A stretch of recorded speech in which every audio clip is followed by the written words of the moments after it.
In high school coaching, a lot of the good stories come after the game. Sit back, watch, and listen to the journeys to the sideline and the stories of high school coaches. After the Game, presented by Baker Sports and High School 912. Welcome to After the Game. I'm your host, Josh Baker, along with our first basketball guest today, Coach Chip Stroud from Episcopal High School. Coach, welcome to the show. Thank you. Thanks for having me. So, we wanted to kind of diversify from our football deal, so we've had a couple other sports coaches on. I said, I need a basketball guy. First guy that came to mind. I said, I don't know if he's the best basketball coach in town, but he'll be a colorful interview. Yeah, so I'm the best at Episcopal, probably. That's about it. I hear you. All right, so let's get right into it. So, talk about you. You're a basketball guy. Grew up in South Florida, Fort Lauderdale, right, at Westminster. Yep. Westminster Academy. Played 4 years at Westminster Academy. Had a good career down there. Went to 3 Final Fours, which ironically is still at the Lakeland Center, and it's where I got to play. Was it at the Lakeland Center back then? Yeah, which is pretty cool. And then got to play in college. Got recruited. Where I thought I was going to go Division I. Sure. My height and talent and everything didn't allow me to, so I went to play Division II at Valdosta State in South Georgia. Had a great 4 years there and played in a couple NCAA tournaments. And talk about a culture shock. Fort Lauderdale to Valdosta. I'll be completely honest. I and this is humbling. I started as a freshman and told my mom I got to transfer. And it was just, you go from the big city of Fort Lauderdale and the beach to hunting and fishing, and a lot of it's just different. And so my parents were like, that's where you signed to play, that's where you're going to play, which probably doesn't happen nowadays, but too much. But it was awesome. I met my wife there and actually stayed 7 years, not because it took me 7 years to graduate. I played for 4 years and then coached for 3. Okay. Who'd you coach with? So I was with Jim Yarbrough, who was actually a local guy, was at Bowles for a little bit. I mean, back when I was in probably middle school, but I was actually his first signee. He was the associate head coach at College of Charleston, recruiting my best friend, and I just happened to have one of those games, and he knew he was getting the Valdosta State job, and so ended up recruiting me, and so I played 4 years for him and then worked for him for 1 year, and then he left to take another job, and then I worked for the current coach that's there now, Mike Helfer. Okay. So and was there 3 years as a coach, and as glamorous as the Division I coaches are on TV, $5,000 in a cell phone wasn't doing it. Right, yeah. And didn't want to, and all the lessons you want to do. And all, yeah, exactly, yeah. And driving to Miami to pick guys up and all over the place. And had a chance to go to Georgia State, but decided to go to Providence, actually. My best friend on the team played for Jim Martin when he was at Bishop Kenny. For the 1 year that Jim was at Bishop Kenny, and he goes, hey man, he reached out to him. He needed an assistant coach and a stellar history teacher at the middle school level, and so I took the job there, and sort of the rest is history. How I got here, I was there 4 years, I think 4 years at Providence, and I had the locals, Grayson Allen and Patrick Young and Will Cummings and all the great stars, and won a state championship, which was awesome. And that led me to Episcopal, I think 14 years ago. So I got that job when I was 28 years old. Yeah. So back to you as a player. So what type of player were you? There's a guy that I coached last year named Kent Jackson that is the best shooter, one of the best shooters I've ever coached. He was the best baseball player you've ever coached. And if you ask him, the best golfer, baseball player, football player, whatever. But I was not near as athletic as he was, but I could do one thing, and it was shoot the basketball. I knew the game, and I knew at an early age in college that I wanted to get into coaching. I found myself more humbling as they recruited over me my sophomore year, more time on the bench, and I found myself sort of studying the game, as I was sitting there. And I was like, man, I think we should do this or that. And I knew early on in college I wanted to get into coaching, but, I was just a steady Eddie, not going to turn the ball over, going to give you my best on defense, but probably going to get beat, but knock down shots when I could. So. Gotcha. Now, at Valdosta State, you get there, like I said, you culture shock at first. Very much so. Ready to leave. What settled you down? What got you through or got you comfortable there? That's a good question. I think early on when I got there, I didn't know I was going to be playing a lot as a freshman. It was a brand new coach, and he sort of was you could tell early on he was running the old guard off and he wanted his guys in there. And before the season even started, when I was like, this was, Valdosta, Georgia is very different than what I'm used to. And I think just getting in the gym more, actually. And, socially, you find your way. You realize that there's a lot of people from Atlanta, which is a bigger city. They're used to what you're used to.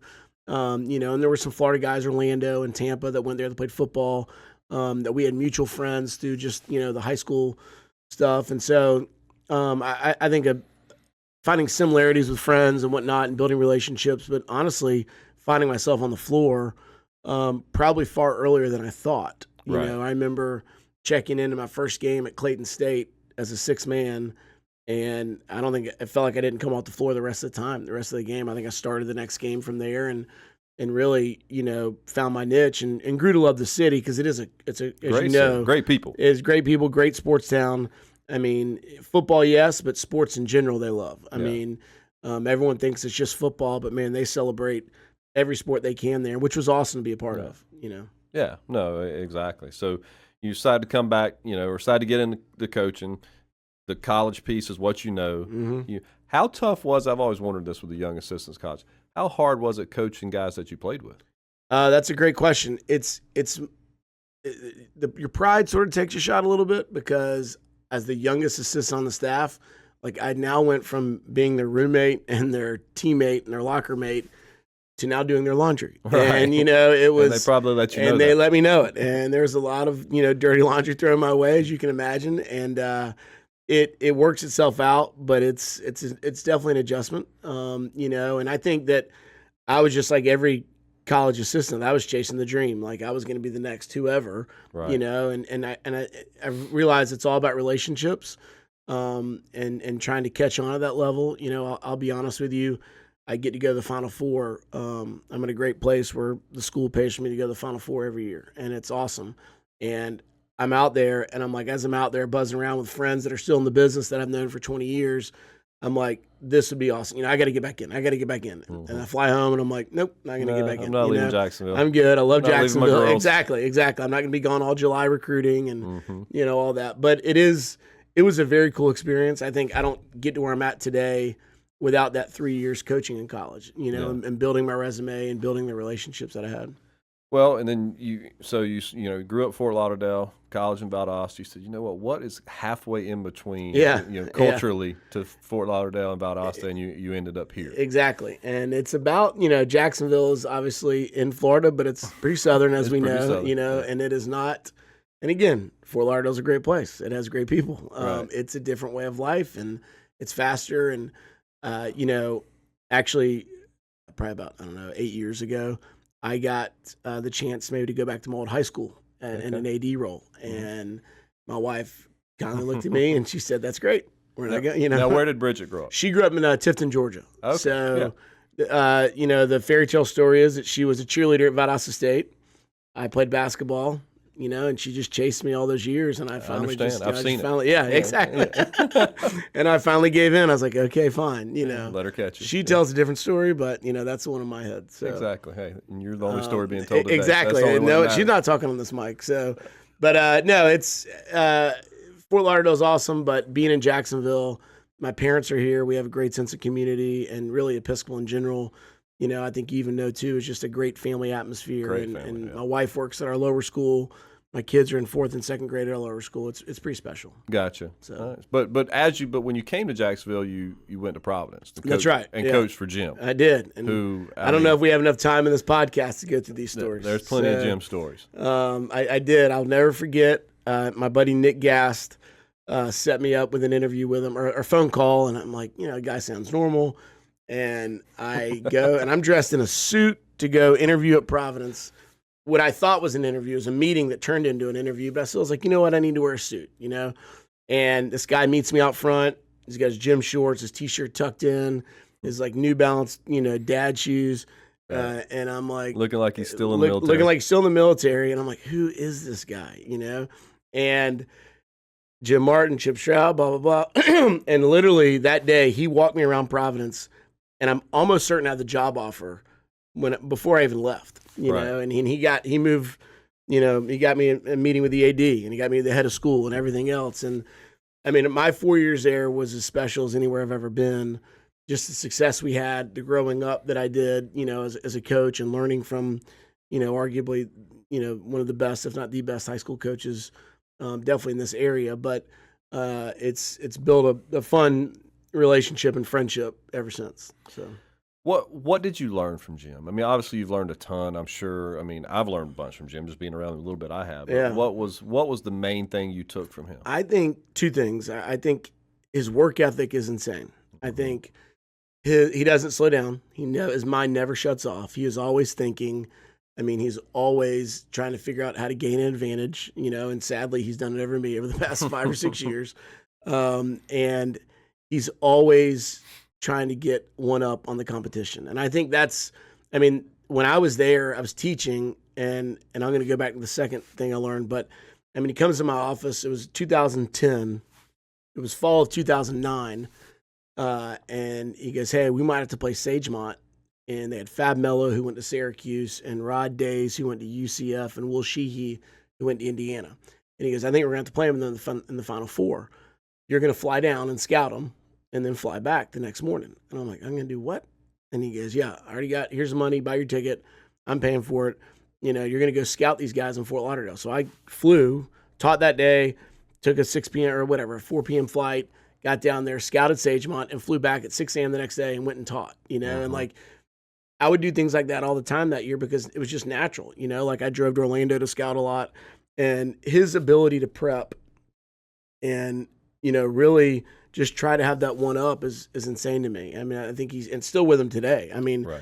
Motivates his staff to do it because he does it. 100%. And, well, the second thing I was going to say is his ability to motivate his guys. I mean, he can motivate anybody to do anything. And I think that I took a lot away from that, and one of my favorite stories, excuse me, is where he's doing his pregame talk, I think in one of the regional games, and I don't think it was the year we won the state championship. And he's like, it's like when you're on a plane and you're about to jump out of the plane and go behind enemy lines, and you really gotta, your sense is heightened and you got to get ready to go. And I'm like, man, this guy's a genius. He's making this up. Like, how does he even know this stuff, And we get done, and then I go, hey, man, how did you make that up? And I can't repeat what he said to me, but he goes, hey, you idiot. I was in the Army. I jumped out of planes, I didn't know that, I didn't know his true background. And you just thought he liked the cool haircut. I just thought he liked the great haircut that he has. And, he told me that, and I'm like, what? And then it was stuff like that. I mean, that he could get anybody to do anything, and I think that's what stuck with me the most. I mean, the X's and O's are there, but nowadays that's so you beg, borrow, and steal from everybody on the internet and social media that putting their plays out there. So yes, that was all good, but his work ethic and his ability to motivate are two of the things that I'll forever, value learning from him. Talk about that state championship team a little bit. It was special, our state rings. We were number 6 in the country that year on Max Prep's final ranking. Our point guard went to Temple, Will Cummings, who had a 4-year career there, still playing overseas. Shooting guard went to Eckerd College in Tampa. He is a 1,000-point club member there. Our 3 would have been Stacy Poole, who went to Kentucky, and then later transferred to Georgia Tech.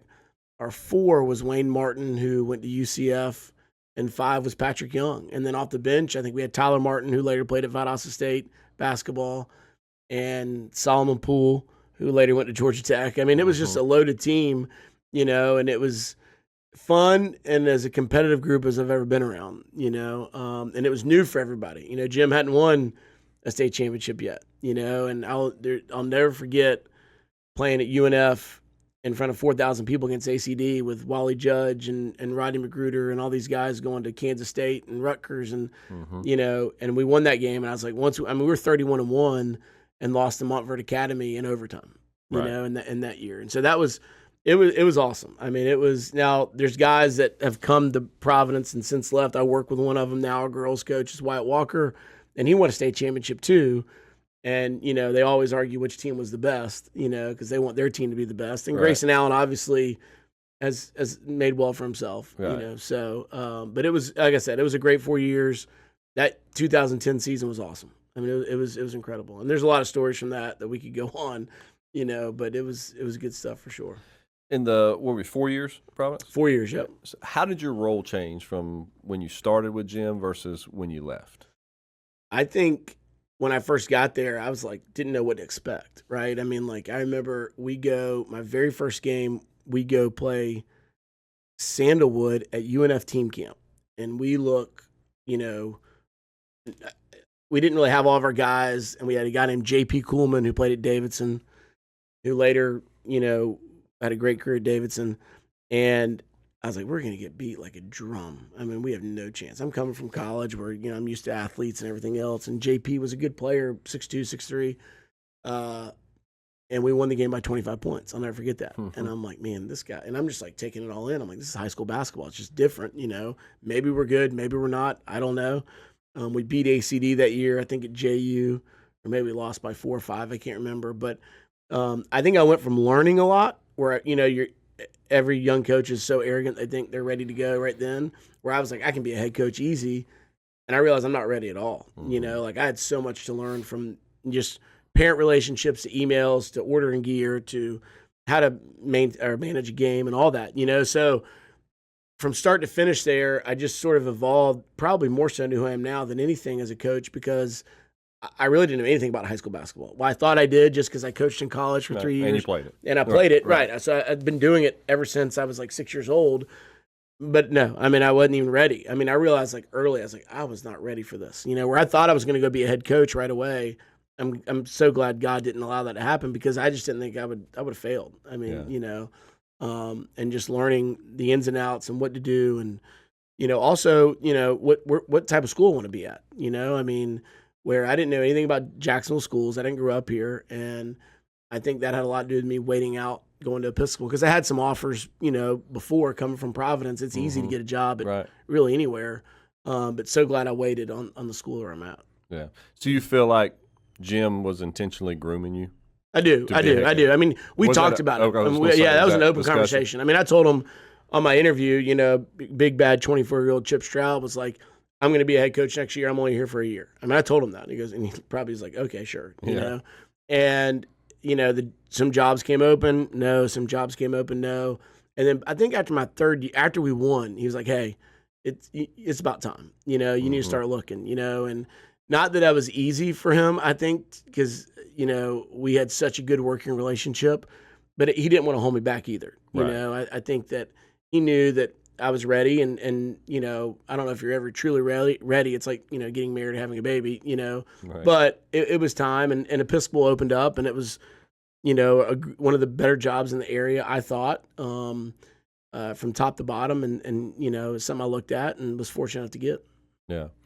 So as you arrive at Episcopal, again, now 28-year-old Chip Stroud, married at that time? Soon to be engaged. Soon to be engaged. So single, basketball is the world, coming from, the Mecca of Jacksonville. Yep. What was the first moment when you realized, oh boy, this is different? I'm the head coach now. It's all my responsibility. So,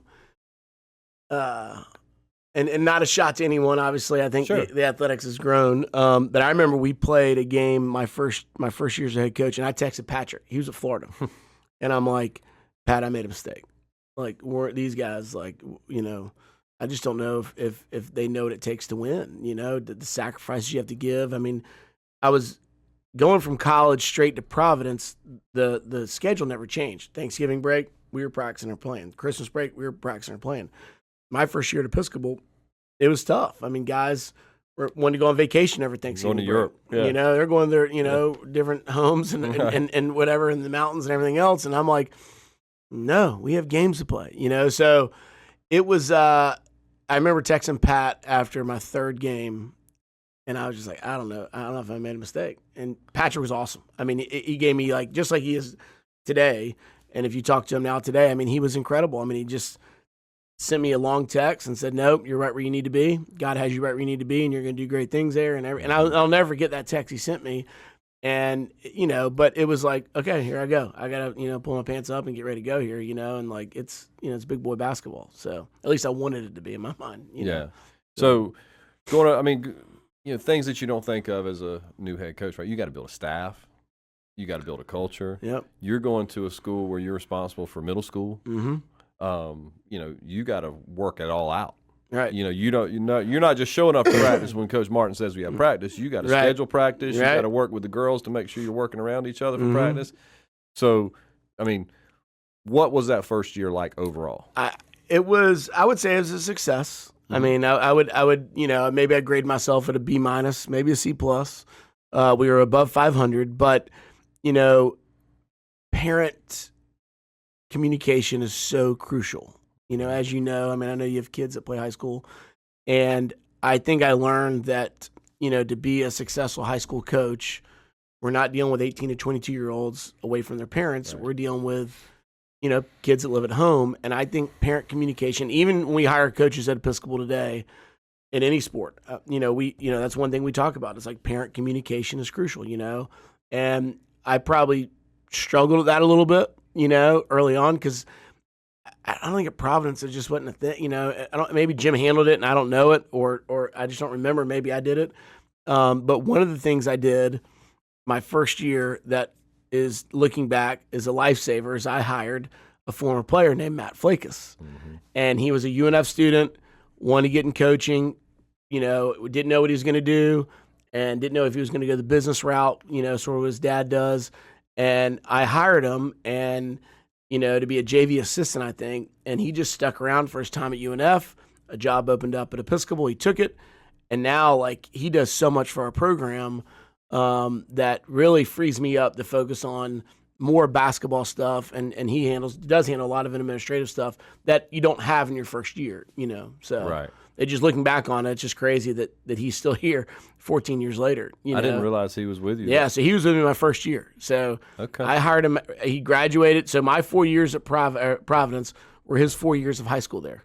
Okay. And so when he graduated, he goes, man, I know you're going to Episcopal. I want to help out. I'm going to be at UNF. I just want, do something, to keep me close to the game. And that little interest that he had went to a full-time career. And now, he's incredible. He's invaluable for what we do, not only just for basketball, but for the athletic department in general.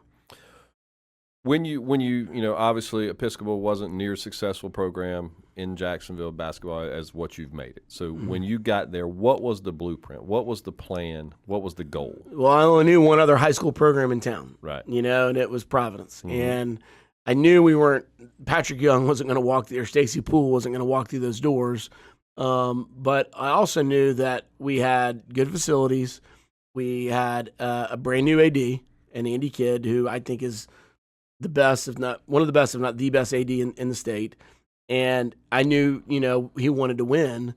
And it was, you got to get kids to believe, and you got to figure out a way to be in games that you shouldn't be in, And I think that's one of the things that early on that I think we did well is we might have won a game that people had put up the paper or whatever, Twitter, paper, I guess back then, and they saw that we won. And whoa, they won that game, and they're not supposed to win that game, Mm-hmm. And we did that enough that I think sort of turned the tide to put us on people's radar to want to go to school there, and that's great then. I think now we have a little bit of a bullseye on our back. I mean, I'm not going to name other schools, but we lost to a team last year that I don't know if we should have won or lost to, but they were good, and they went pretty far in the playoffs. And, they beat us, and they were running around the gym and hanging on their rims and everything right. else. And, while, yes, it ticked me off, I realized, wow, this is a big win for them, and it's almost like a full circle moment. Like, from 14 years ago to now, I don't think we get that reaction when we lost 14 years ago, and now it's like, okay, well, that's good. And so it was, I just think that was the biggest thing, is trying to be in games or win games you shouldn't be in, right. And change the culture. 100%. And then, Thanksgiving and Christmas isn't an issue anymore by far. We know we're playing before Christmas, after Christmas, Thanksgiving. They know that. That's a standard. They know that we're going to go 6 a.m. And then our younger guys are learning that our older guys get there at 5 and 5:15 to shoot before 6 a.m. practice, which we had today, So it was, it's all about, our culture is pretty healthy right now. And we do a lot to define it and defend it, I think culture is an overused word, but I do think it's an important word. You know, so. All right, well, we're going to take a quick break here on After the Game, and we'll be right back more with Coach Chip Stroud from Episcopal. Awesome. Baker Sports is local sports. Uniforms from Pop Warner and Little League to travel ball, high school, and college. They make you look good. They help you play good. Baker Sports has been helping families make memories that will last a lifetime with their Baker's Buckets. We've got a lot of these filled with baseballs and softballs in the garage. I've been throwing batting practice to Ty and Kaylee for years, and also sit on the Baker's Bucket, catching Kaylee while she practices her pitching. Yeah! Baker Sports is homegrown, and a lot of employees that used to play on local ball fields now work for Baker Sports, now helping you look good, play good, and make memories of your own. Visit Bakersport.com to see what Baker Sports can do for you. Custom apparel, Nike, Under Armour, Adidas, embroidery, screen printing, and more. Baker Sports is local sports from Jacksonville to anywhere in the Southeast. Bakersport.com.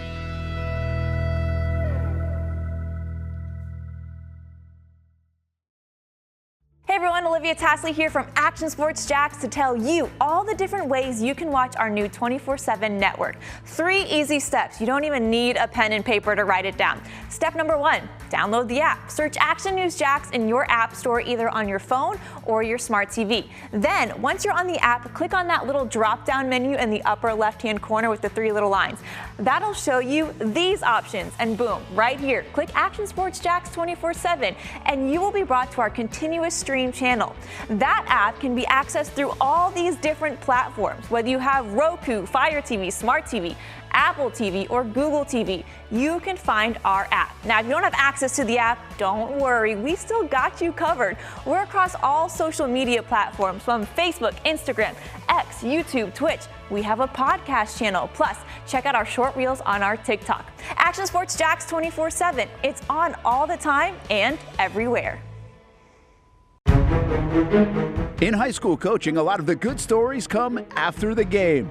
Sit back, watch, and listen to the journeys to the sideline and the stories of high school coaches. After the Game, presented by Baker Sports and High School 912. Welcome back to After the Game. Josh Baker here with Coach Chip Stroud from Episcopal. All right, Coach, we've got you to Episcopal, on your coaching, your playing and coaching journey. You started going, culture's changing, and here comes the family.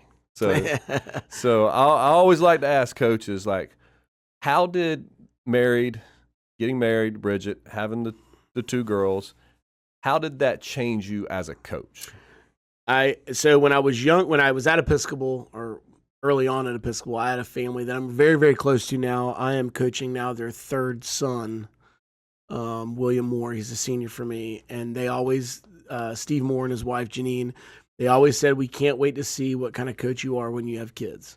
And, I was like, all right, sure, whatever. That's, who cares? I'm going to be the same, right. And I was probably a little bit more of a yeller early on in my career. But, something about having 2 kids and 2 girls especially does soften you a little bit and makes you realize that there's so much more to life than just basketball. I think our athletic office always talks about coaches. You can tell the ones that have kids and don't have kids. Just their perspective's different. Not that they're any better or worse of a coach, but just their perspective is so different on, how much you're going to practice and be in the gym or the field or court or whatever it is, So it definitely changed things for me. I think it slowed me down a little bit and realized that it's okay if I take a Saturday morning off, And Did it make you more efficient? 100%, because I wanted to get in and get out. I mean, I'm not dragging on, and I probably knocked out more film study during the day than I made the team watch with me, if that makes sense. Because I wanted to know. Now it's like, here are the clips we're going to watch, and we're in and we're out. As opposed to watching the entire game and going through and that type of thing. But coming full circle, my oldest daughter is in 4th grade, and now we have this league with other elementary schools in town, JCDS and RPDS and us or St. Mark's and Beaches campus, and I'm now the 4th grade girls coach. All right. Or 4th, 5th, and 6th grade, or whatever it is, the elementary girls coach. And so last year, my daughter was a 3rd grader playing in that league, and I might have jumped on her a little bit about taking a bad shot. And she has seen me coach, but it's never been directed at her. And her eyes got big, and I think it was a dead ball, and then I see the tears come down. Uh-oh. And then my wife locks eyes with me, and it was interesting. And it just made me realize, hey, she's in third grade. Right. And, it's okay if she messes up or takes the bad shot or whatever it was. But it's been fun. I did it this year, too. I did it this fall. We just got done. Lost in the championship. No big deal. But your daughter told me it was the coach's fault. Yeah, exactly. Yeah, she will tell you that. Yeah, exactly. And so it's been awesome. I mean, I love it. The cool thing about my situation with my kids is they love to go to our stuff in the summer and the fall. Mm-hmm. And in the summer and the fall, it's a little more relaxed, as out of season. Right. And I let them sit on the bench. I let them, we go to team camps with me, and they know every kid on our team, the number they're wearing, the kind of shoes they have, stuff I don't even know. Mm-hmm. Our guys are awesome with them. Last year, KJ was like, my daughter wears number 2 because of KJ. Right. And wanted to switch to number 11 this year because he's wearing 11 at JU. And it's cool to see her look up to him, and both my kids look up to all of our players, and they come in the locker rooms after wins, and after the game, they'll run up to me and they'll say, yes, thumbs up or thumbs down. If we lose, maybe not thumbs up, and so I'll just tell them to stay out there. But it's definitely, having kids obviously is awesome, but, having them see you do that in a big environment right. is pretty special as well. Well, and I'm assuming they're just all interwound in the Episcopal environment. They are. And it's, you mentioned it earlier, but I want to follow up on that. It's a great environment. And football has been on and off for years there, and Mm-hmm. it's a tough place to win because you're normally in the same district with some powerhouses, right? Mm-hmm. But basketball has kind of become, what I've seen in the last couple of years, where the student body likes to go. But going to a basketball game for the student body has become a big deal in that Episcopal sports culture. Correct. Yeah, no, I agree. I mean, and a lot of it has to do with just the close-knit of the rival community. I mean, we have, our kids have a lot of friends at Bishop Kenny. Our kids have a lot of friends at Bowles, Providence, and so we play those teams, and it's a packed house. I mean, and it's become where we would maybe get one sellout or crowded game 14 years ago.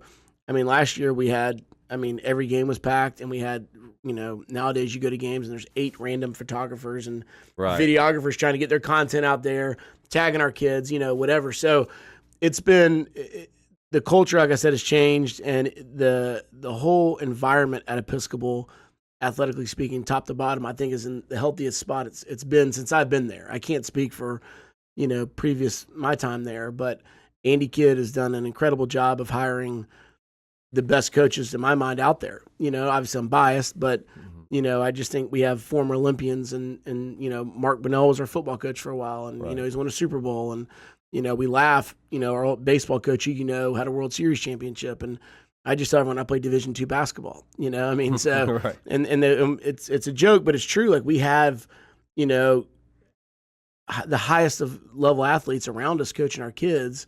I think that's only going to be a good thing for them, Right. And I've admired what Andy's done since he's been there. He's embraced, we're an academic-first institution, and we're going to make our programs good enough where you want to come here. We're not going to go out and try to scholarship all these kids and change the culture overnight. We're going to build a program that attracts kids. Yeah, and I think he's done that by hiring coaches that kids see and they want to go play for. Right. And I think that, and obviously they got to do the work in the classroom, as and whatnot. But, I think even above him, our head of school, the resources we have during the day of ability to see a teacher or a tutor or whatever it may be, wasn't there 14 years ago. It was, you got to do all this after school, and now there's built-in time in the schedule. And, I think the coaches have bought into that, and making our players use that if they have, a struggle in a class or whatever it may be. But Andy has 100% changed the culture of Episcopal athletics. I mean, just talking with I would say the Bowles guard of the 1980s and 90s, and they're like shocked that Episcopal wins in basketball. And I was about to say, I would say before Andy, right, Episcopal was the smart student who liked to play sports as an activity, as a casual. You know what? This year I'm going to go play baseball. And Bowles was the more athletic driven. Academic was important too, but we're here, to win. We're here to win, and we want to play at the best. We want to play the best and play at the highest. And now I think Andy's changed it. I 100% agree. I think when I was at Providence, that was my view. You know, that was how I viewed the two. You know, but I think now I think that's changed, and certainly, you know, if you're talking about those two schools specifically, you know, I think football has the tradition at bowls. Sure. and swimming certainly has, you know, Absolutely. The ability to board students and all that. It's apples and oranges, but I think everything else, it's in my opinion, you know, there's some wins some years and some years there's losses, you know, and it's cyclical, right? I mean, right now from a basketball standpoint, we're on a great run. You know, I'm not naive to think that, you know, that might not flip for a couple. You know, I mean, it's just right. That's how it goes in sports, right? So it's back to more of a level playing field, correct, to where it can be a true rivalry. Yeah, I agree with that. I 100% agree with that. You do your Episcopal Bowls Day in the spring, and it's some sort of a split. Normally. Yeah, normally it's like a 4-3, 3-4, right? You know, every year, you know, and so, and even, you know, our winter sports and all that, it's all catching up, and if not there or ahead, in some cases. So, I think it's the best rivalry in town now. You know, Jackson Rains or Range Ribault or Providence. I don't know who their rivalry is, but, you know, like Creekside, Ponte Vedra, whatever. I mean, everyone has their rival, right? Right. I just know that I'm involved in it. You've seen it firsthand at other sports, and I think because the kids all know each other, they hang out all the freaking time. You know, so it's. I think it's a pretty special rivalry to be a part of. Yeah, it's very cool. Yeah. All right, let's talk about some of the players you've coached and some of the differences and, you know, things that stick in your mind. Obviously, Patrick Young, special human. I mean, I think the whole world knows what a special person he is now with everything that he's been through. Right. What was your experience like with Patrick as the player, now Patrick as the personality? Patrick is always a big personality. I mean, the moment he stepped foot on campus at Providence, he was painting his chest for football game. I mean, you would have thought he'd been there for 15 years. I mean, like, you know, he's picking up little kids because there's an elementary school on that campus, right. And he's, you know, involved in everything. One of my favorite Patrick Young stories is, and Patrick doesn't know this story, actually, I don't think, but we go to line up to do jump ball, and Patrick's 6'9", 6'10". We have another guy named Wayne Martin who's 6'6", 6'7". Wayne was a pogo stick, and Wayne did jump ball for 3 years prior. Patrick comes in, and he does jump ball, and he's winning it, but, you know, my God, he's 6'9", he's going to win the jump ball. But in my opinion, I thought that Wayne jumped quicker off the ground and got higher. And so I'm in Jim's ear. I mean, the first 4 or 5 games, like, I am just, Jim, hey, man, switch it. And just, no, you know, be quiet, shut up. You know, I'm like, and next game, hey, Wayne's got a tip. So finally, like the 5th game, 6th game of the year, they're walking out to jump ball, and I do my thing. I'm like, Jim, you know, you need to say something. Because you know, Jim and I have a great relationship, but I'm not a yes guy. Right. And I think that's why we're so close, is because he'll challenge me and I'll challenge him on stuff. And I go, Jim, get Wayne to do jump ball. He looks back at me. He goes, all right, big boy, you want Wayne to go do jump ball? You go tell Pat he's not going to jump me anymore. And I go, nope, we're good. Pat, you can jump. Pat, stay jump ball. You know, like, I wasn't going out there and tell Pat he couldn't jump. But, you know, it's just something and I don't think Pat has ever even heard that story. But he's a larger-than-life figure, you know, as the biggest heart. It's so sad what he's going through. But he is really a testament to your faith and just the power of positivity. He spoke at an event that I was at probably 3 weeks ago, and he has become one of the best public speakers. I mean, where he's really honed in on that craft. And, you know, you pray that one day he can walk again, but he knows that God's going to use him in remarkable ways if he can't, you know. And so, but he is a special human being. He knows my kids always talk about Mr. Patrick, you know. I mean, he's been at my house and when they were younger, and he was awesome to coach. I mean, you know, so. Yeah, special person for sure. A sad story, you know. Now these other 2 guys I want to mention, you know, it's hard to compare them because of where they are now versus, you know, the path that Grayson Allen's had towards the NBA and KJ. But I just see them as similar personalities. And I don't know Grayson at all. I just watched him play. I did coach KJ for 4 years in baseball. God bless your soul. Yeah, exactly. I know him well. I mean, how would you compare and contrast those 2? You know, and I had Grayson when he was young. So I taught Grayson in 7th grade and 8th grade. And I think he was a freshman on that team in 2010. And then, or maybe 2000, I forget. But the one thing I'll say is they're both super competitive. Right. That's the piece I see. They literally hate to lose. I mean, it doesn't matter what you're playing. If you're at the beach playing a friendly game or it doesn't matter. I mean, they both want to win.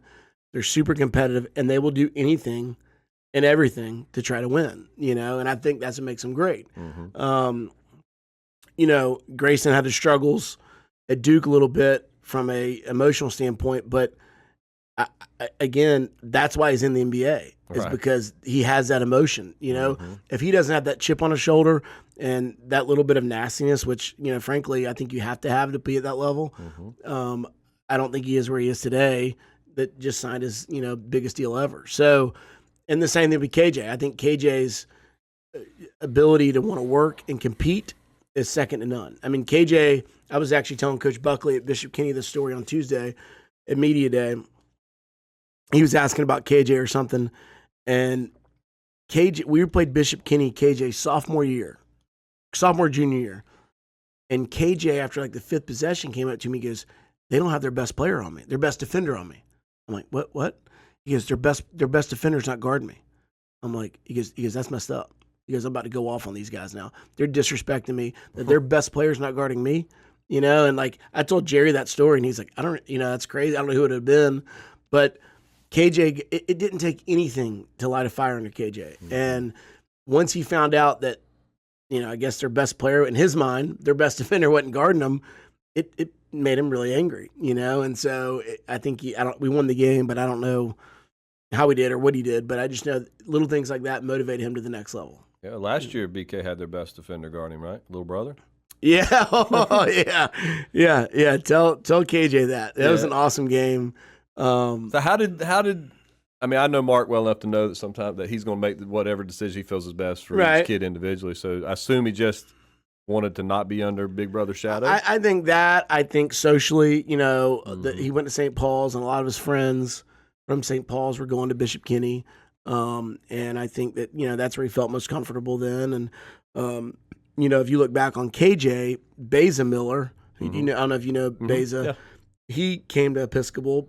Well, he was close to Mark. It was like a weird lineage. Mark Flakus came because Matt was there, and then Beza came because Mark was there, and then KJ came because Beza was there. And like they were all three thick as thieves with the person above. Beza was close to Mark, and then KJ was close to Beza. And so I think that had a lot to do with it, that Beza and KJ wanted to be the backcourt together, for as long as they could. And I think they were for 2 or 3 years. And so I think that had a lot to do with KJ. I think Drew socially made a decision, and he played, he started as a freshman, and I think there's something to be said about that, no matter where you go, that you're going to start as a freshman, and had a great year last year, and I'm sure he'll have another great year this year as well. Yeah. So. Heck of an athletic family. Yeah, I know. Sure. And the two youngest brothers are, arguably just as good. Right. So, it'll be special to watch them play as well. That's awesome. So what's next for you in Episcopal? Like, what's the next step? That's a great question. Last year, from a basketball standpoint, I hate to say the farthest it's ever been in school history because I don't know, but getting to the regional finals, I think, made me realize that, man, we're so close. And I think, there might have been, I think it really zeroed me in back to Episcopal, to be honest with you, if I'm talking about, so like I really almost got more motivated from getting to that regional final game, even though I had to lose to, the old man, Jim Martin. And one day it's going to happen. I'm going to beat him. Might not matter, but I'm going to beat him. But I don't know. It's almost like I'm ready to do this again, and so we had a great summer and we had a great fall and practice this week. We just got going, and I'm really excited for the future. We have a great group of kids. We're young. I think we have 4 seniors this year, and we have 3 sophomores and 4 or 5 juniors that all play, and so they're going to be here for another 2 years or 3 years for the sophomores. And, I don't know what's next, but I'm really, really excited about the future of it, and the possibility of getting back to that game to just, I've, like I talked about early on, I got to play in the Lakeland Center as a high school athlete. I've won there as an assistant coach. I would love to be a head coach at the Lakeland Center in a game, and then I can ride off in the sunset. But that's a goal of mine, and it's something I really want to get to. I got you. No interest in switching to the girls' side to coach the daughters? That's a laughing joke in our office. So I'm sure. We'll see. Depends if my daughters stick with it and if our girls coach, where he's at then and whatnot. The irony of all that is you talk about Grayson and Matt Flakus. Wyatt Walker played with Grayson Allen, and Matt Flakus, they were all on the same team together, with Patrick Young and all those guys. So it's tough for me to see Wyatt Walker as our girls coach and not a 7th and 8th grade student that I get to yell at. So, and he's now he played at NC State and he's 6'8", and he's a MMA fighter, and I wouldn't, dare go near him to what I used to push him around like I did in 7th grade, but he does a great job, and he is one of the most detailed individuals I've ever met. I mean, when it comes to working out skills training and whatnot with our girls and whatnot. So I think, they're in good hands if he's still there. So, but we'll see. You never know. I got you. So something I was curious about, you being the first basketball coach we had on here, where is Jacksonville basketball nationally? I mean, I know for years it hasn't been highly thought of on a national level. Are we improving? I would go back to this. I would say Jacksonville. Let's go back a little bit to the state level. Okay. Yeah, that's fair. And I think that it's definitely progressed. I mean, I think it's and you could get another coach on here that says it's the best in the state. I don't know if it's the best in the state. I know Orlando, Tampa, and South Florida are an NC of their own. And South Florida especially.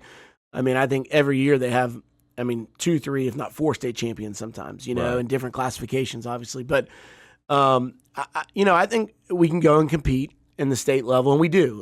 We do send team. There's Andrew Jackson and Providence and all these teams. Ribault's been good and whatnot. Ponte Vedra, yeah, exactly. They've been good. And I think Creekside's going to be really good this year too. And they go across the state and they do compete. And I think that sometimes in the message boards that people that are just sitting on the sidelines see too much of one side of the state winning and they get a little too chatty, because I do think our high school coaches here and the players we have here are some of the best in the state. I just think there's more of them in South Florida, Orlando, and the bigger cities, But, JU has 3 or 4 local kids, right? And they're trying to get local kids there. And we send kids to go play in college across, Division I, II, III, and JUCO every single year. And I think as long as we continue to see that, it's only going to make Jacksonville basketball be elevated in people's minds. But until I think, the day comes when we get 2 or 3 or 4 state champions, it'll be tough to look at South Florida or Orlando any differently, I've always had a theory that the Jacksonville basketball at the high school level was behind especially Orlando. South Florida's different worlds. There's so many people. It is, right? yeah. But behind Orlando because of the popularity of youth football. Yeah. I think kids play basketball. I agree. But they don't focus on basketball as much as they do in other areas. I agree. It's almost like South Georgia extended, Correct. Where football, is king. And having basketball coaches in those areas that don't get any players until mid-December. Right. And football is definitely, I think, more of an emphasis here. I think what, y'all have done with Media Day for basketball has anything would change the light of what we had before. I remember the very first Media Day that we did at River City Brewing, right. With Anthony Candelino. And it was just awesome because we didn't have that, and other markets do have that, And I think, locally we do a great job covering it. The lost age of the newspaper, right? I think hurts. I think, there were when I'll never forget. I want to get the paper every single day in basketball season, even when I played, and even when I was at Providence. The paper was still a thing, and just now everything's online, and I don't know if that hurts or helps, but it's just different. I think it also hurts being the middle season too. Yep. Because if you really want to focus and be prepared for the season, it's hard to play a fall sport. And then if your team's any good, you're running well into the spring sport. Right. Whereas you can play a fall sport and a spring sport and not affect each other. 100%. And I'll say that I think baseball's gotten better in Jacksonville. Baseball's gotten a lot better in I think Jacksonville. that, you look at the district last year with Providence, Trinity, Bowles, Snyder. Is that right? And us? Yeah. And Episcopal? Am I missing anybody? They were 2 districts last year in the same region. Now they're the same district. Right. That's right. Yeah, that's what it is. In the same region last year. Now they're the same district, And it's like that was, those are 4 or 3 of the top teams in the state that Right. only one team's going to get out, the region anyway. Mm-hmm. And so I think baseball in general has gotten better in the city. And I don't know if it's necessarily hurt basketball, but I know that growing up, as you know, and you live it, baseball's year round, and basketball sort of is, but not to the degree what baseball is, Correct. and I think that, and I don't, good, bad, or indifferent, when you start baseball at 5 years old, sometimes that's it. You're going to do it year round, and that's what it is, and that's a parent's decision, whatever. But I think ultimately, as all the sports have gotten better here in town, it's probably taken away a little bit from basketball, just being that middle season that, you go from football to whatever. We were in Savannah last weekend for a high school football game, and their best player at Savannah Country Day, his dad was doing the what's it called on the side? What do you do at bowls? The chain game. Yeah. And he said his son plays 3 sports. And I was like, is that normal? He goes, no. He's the only one here that does 3 sports. And he goes from football, basketball, baseball. And that's what I did growing up. That's what I did. But I talk about that all the time. It's a lost art. Like Right. my son was the only one last year that played varsity football and varsity baseball at bowls. Wow. The only one. This is where Chipper played. Right. Yeah. Yeah. And so Right. that just doesn't exist anymore. No. And I think that's sad. We at Episcopal, we try to preach multi-sport participation, but at the end of the day, the parents are, they're trying to. I think all you guys preach it, but none of you guys really want it. It's hard to compete, right? If you don't have your kids until It is hard to week compete. 3. Now, I will tell you that right now we have 0 football guys. That's just by happenstance. you Right. know? I mean, sometimes we've had football guys. but Yeah. Uh-huh. Now we don't. So this year we don't. We might have them next year. I don't know. So Well, we got to wrap things up. This has been a blast. But before I let you go, one question we ask every coach when they're on the show before you get out of here. It's like, all right, so if you could tell right now with everything you know, if you could give Coach Chip Stroud, 24-year-old Coach Chip Stroud, one piece of advice, what would it be? I would, and this is cliche, but I would say it's probably not as a big deal as you think it is in the moment. I think that life's too short, and I think having kids has made me realize that as much as you think whatever it is in that moment, you can't let it ruin the next day, the next hour, the next week, the next month, whatever. Yeah. And I know there's some tragic things going on in this world and whatnot, but 90% of the time, control what you can control and just, get through it. And I think that's, if I had that advice early on, I might have a little less gray hair, but it's part of it. Everybody's had some form of that same answer, right? It's just you got to remember it's about the kids. Certainly. At the end of the day, it's about the kids, not the score. And relationships. That's right. I think it's all about relationships. So, Exactly. but yeah, this has been Mel, awesome. man, I thank you for coming on. I Yeah. appreciate it right here at the start of the season. I know you're going to be late to practice, but I got trick-or-treating, man. it's Halloween. That's Yeah, right. that's You got to right. get the That's girls right. out there, That's get some right. candy. But That's right. thanks so much for joining us. Good luck this year. Thank you, man. I appreciate it. Yes, sir.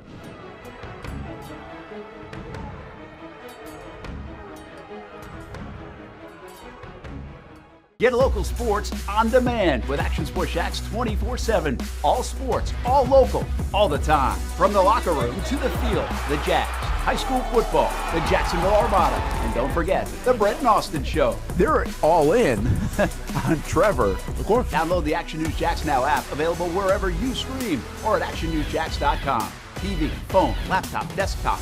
Action Sports Jax 24/7. Jacksonville sports, all the time.